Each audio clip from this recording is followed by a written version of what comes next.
Morning बच्चों। आज हम हिंदी का सेवेंथ चैप्टर अब्बा एक्सप्लेन करेंगे, जो कि शबाना आज़मी जी ने लिखा है। शबाना आज़मी जी हमारी हिंदी फिल्म जगत की महान अदाकारा एक्ट्रेस है।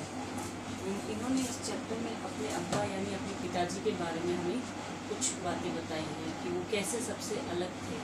ओके, शबाना आज़मी जी के पिता का नाम कैफी आज़मी था, जो कि मिजवा के ज़मींदार परिवार से जुड़े हुए थे। मिजवा के ज़मींदार परिवार से जुड़े हुए थे और वो 20 साल की उम्र में ही अपने मिजवा छोड़कर बम्बई शिफ्ट हो गए थे। बम्बई में उन्होंने उर्दू में शायरियाँ और की और वो उर्दू के महान शायर बन गए और थोड़े ही समय में उन्होंने बहुत तरक्की कर ली थी। उनके घर पे उर्दू के महान शायरों का मंडली बैठी थी, उनकी मीटिंग बैठी थी। तो इस तरह कैफी आज़मी जी ने अपनी छोटी सी उम्र में ही बहुत तरक्की हासिल कर ली थी। एक उम्र आने के बाद में उन्होंने मुंबई छोड़ के वापस मिजवा आए। उन्होंने देखा मिजवा अभी भी वही पुरानी तरीके से चल रहा है, जो पुराने रीति रिवाज पहले चल रहे थे वही अभी चल रहे हैं। तो उन्होंने मिजवा में वहाँ पे अभी भी 12 वर्ष की उम्र में लड़कियों की शादी कर दी जाती थी।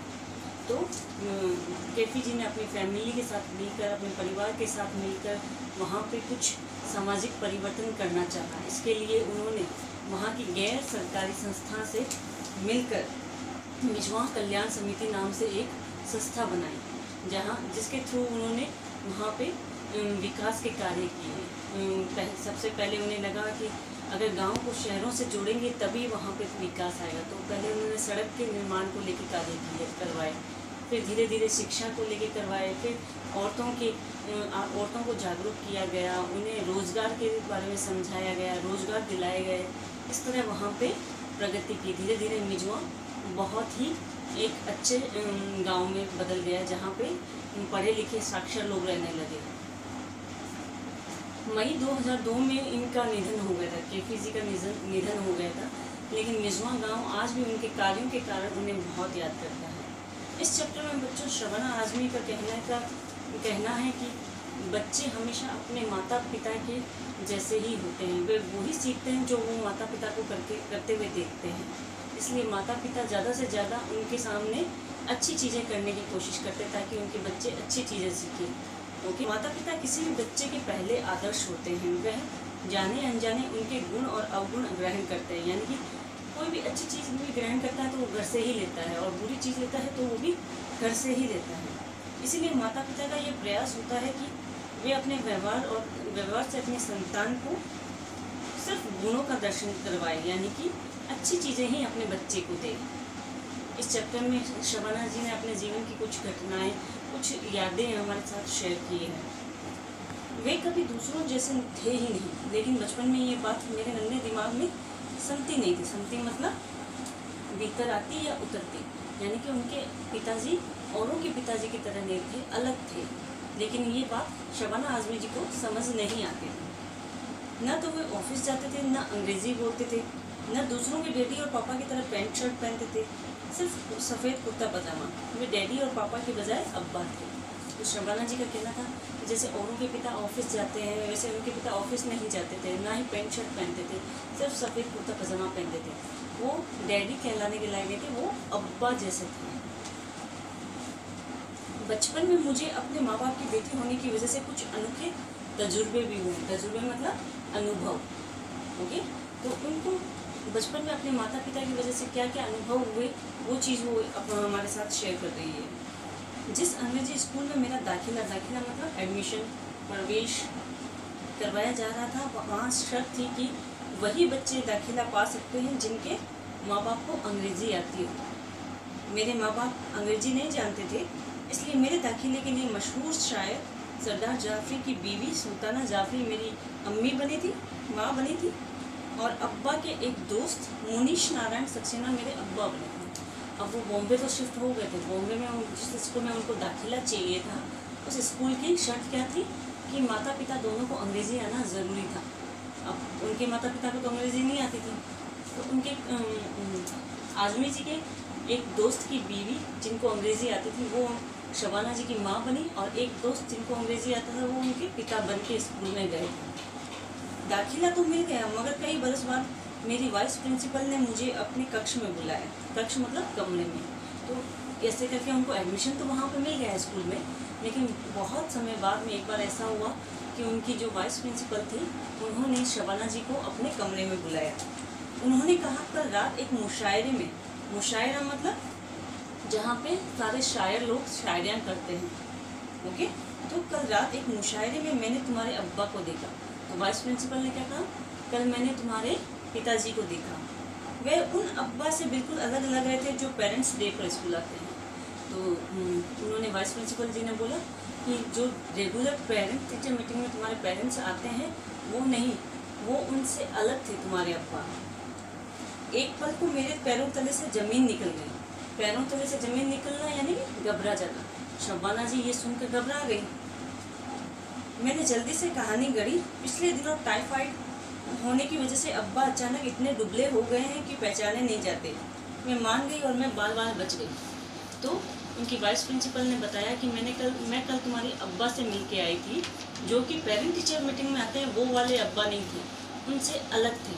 अब शबाना जी डर गई। डर के बारे बच्चे कुछ ना कुछ बहाना करते हैं। तो उन्होंने कहा कि मेरे अब्बा को टाइफाइड हो गया था जिसकी वजह से वे दुबले पतले हो गए। और वाइस प्रिंसिपल उनकी बात मान गई। अब्बा को छुपाकर रखना ज़्यादा दिन मुमकिन न रहा। उन्होंने फिल्मों में गीत लिखना शुरू कर दिया। एक दिन मेरी एक सहेली ने क्लास में आकर बताया, मैंने तुम्हारे अब्बा का नाम अखबार में पढ़ा। अब उनके अब्बा तो बहुत फेमस पर्सनैलिटी थे ना, तो उनको छुपा के रखना इतना आसान नहीं था उनके लिए। तो एक दिन उनकी फ्रेंड ने बोला कि मैंने तुम्हारे अब्बा को अखबार में देखा है। बस उस पल के बाद बाजी पलट गई। जहाँ शर्मिंदगी थी वहाँ गौरव आ गया। यानी कि अब उनको अपने अब्बा पे शर्म नहीं आती थी, अब उन पे गर्व होता था। 40 बच्चे थे क्लास में, मगर किसी और के डैडी या पापा का नहीं, मेरे अब्बा का नाम छपा था अखबार में। ये क्लास में इतने बच्चे हैं लेकिन किसी के पापा का नाम अखबार में नहीं छपा, मेरे पापा का नाम अखबार में छपा है। अब मुझे उनका सबसे अलग तरह का होना भी अच्छा लगने लगा। अब मैं उस काले रंग की गुड़िया से भी खेलने लगी जो अब्बा ने लाकर दी थी। उन्होंने समझाया था कि सारे रंगों की तरह काला रंग भी बहुत सुंदर होता है। तब मैं 7 बरस की थी। उस उम्र में मुझे भी वैसी ही गुड़िया चाहिए थी जैसी मेरी सारी सहेलियों के पास थी, सुनहरे बालों और नीली आंखों वाली। अब्बा से मैंने ये पहला सबक सीखा कि कामयाबी दूसरों की नकल में नहीं, आत्मविश्वास में है। तो अब उनके पिताजी की बारे में न्यूज़ अखबार में छपी तो उनको बहुत गर्व हुआ उन पर। अब उनके लाई हुई चीज़ें, अपने पिताजी की लाई हुई चीज़ें भी उनको अच्छी लगने लगी। उनके पिताजी ने जो डॉल ला के दी थी उन्हें, तो अब वो उनके साथ खेलने लगी। अब उन्होंने इन सब चीज़ों से क्या सीखा कि हमें किसी की नकल करके आगे नहीं बढ़ सकते, हम आत्मविश्वास से, खुद पर विश्वास करके ही आगे बढ़ सकते हैं। 9 बरस की उम्र तक मैं अपने माँ बाप के साथ रेड फ्लैग हॉल में रहती थी। 9 वर्ष की उम्र तक वो कहाँ रहती थी?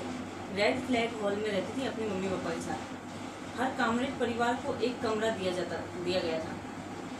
बाद में हमारे हालात थोड़े बेहतर हो गए, फिर हम लोग जानकी कुटीर में रहने आ गए। मगर अम्मी ने थिएटर में काम जारी रखा।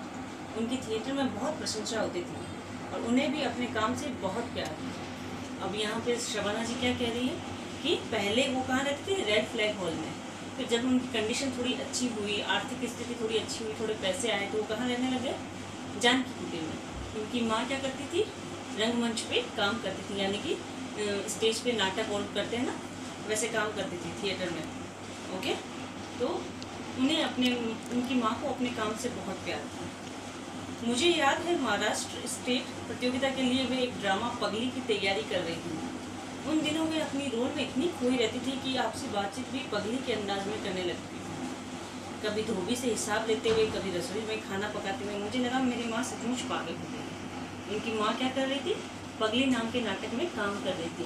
तो कैरेक्टर में ढलने के लिए वो एनी टाइम वो पगली के में जैसा उनका कैरेक्टर है वैसे ही बिहेव करने लगी, वैसे ही आचरण करने लगी। कभी धोबी से बात करते हुए, कभी किचन में अकेले खड़े खड़े भी बातें करने लग जाती थी। तो शबाना जी को ऐसा लगता था रियल में उनकी माँ ये नाटक करते करते पगली ही हो जाएगी। मैं रोते हुए अब्बा के पास गई जो अपनी मेज पर बैठे कुछ लिख रहे थे। अपना काम छोड़कर वे मुझे समुद्र के किनारे ले गए। रेत पर चलते चलते उन्होंने मुझे समझाया कि अम्मी को कितने कम वक्त में कितने बड़े ड्रामे की तैयारी करनी पड़ रही है। तो अब वो अपनी अम्मी की हरकतों से परेशान थी, तो उन्होंने अपनी शिकायत किससे की? अब्बा से की। तो अब्बा ने उन्हें समझाया कि कितने कम समय में उन्हें अपना काम करना पड़ता है, कितनी तैयारी करनी पड़ती है। ऐसे में हम सबका, परिवार के हर सदस्य का ये कर्तव्य है कि हम उनकी मदद करें। कोई भी आदमी सक्सेस कब होता है? जब पूरा परिवार मिलकर उसकी मदद करे। तो यही उनके अब्बा ने बताया, हम सब उनकी मदद करेंगे तो वो अपना नाटक अच्छे से कर पाएंगे, अन्यथा वे प्रतियोगिता में कैसे जीत पाएंगे। बस फिर क्या था, मैंने जैसे सारी जिम्मेदारी अपने सिर ले ली। जब अम्मी को महाराष्ट्र सरकार से बेस्ट एक्ट्रेस का अवार्ड मिला तो मैं ऐसे इतना रही थी जैसे अवार्ड मम्मी को ना मिलकर मैंने जीता हूँ। तो उस नाटक के लिए उनकी अम्मी को क्या मिला? बेस्ट एक्ट्रेस का अवार्ड मिला था।